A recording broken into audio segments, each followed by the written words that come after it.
嗱，各位觀眾，新一期嘅更上一層樓呢，介紹香港南區一個4000幾尺嘅豪宅。咁我哋依家入去睇下呢間豪宅有幾大，有幾豪啦。咁去緊呢個何家大宅啦。呢位呢就係屋主何太啦。佢哋呢揸咗香港好多個豪宅嘅，呢個只係其中一個啫。我哋睇咗今次睇咗呢個先。嗱，入到嚟呢就見到一個好大嘅車房喎。側邊呢仲有啲洗衣房啊、工人房咁嘅。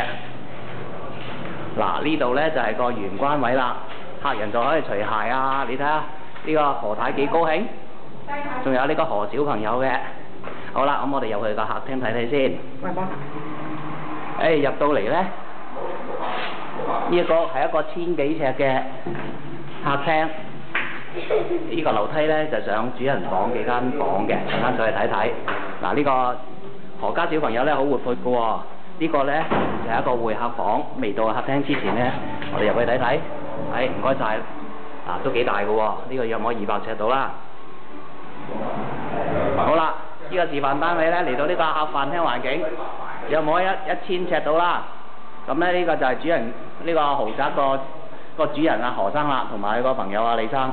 咁啊何生呢就今日啲新股票啱啱上市嘅，就好可惜就好似插咗水。咁出邊呢，呢個向東嘅呢個客廳呢，就全部都係有落地玻璃向東，非常之光猛嘅。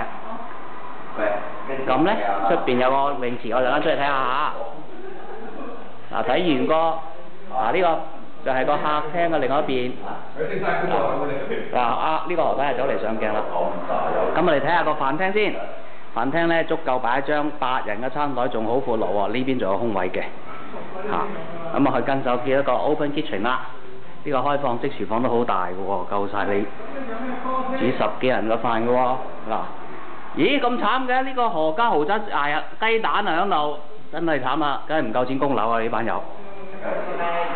好，咁我哋出去個露台睇下先。好，小朋友唔該你先。好啦，你介紹啦。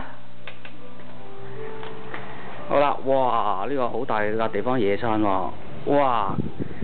由於何生何太呢好中意泰式建築嘅，咁啊起咗個泰式按摩亭喺度，你話幾正呢？哇！呢個仲有個成20尺嘅長嘅泳池。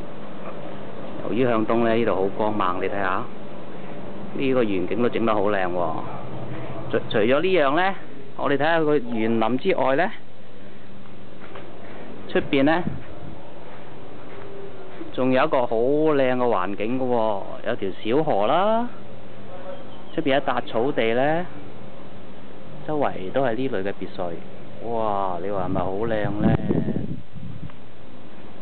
好啦，我哋睇下何家呢個小朋友呢，好高興，佢又好怕走咁走返入屋咯喎。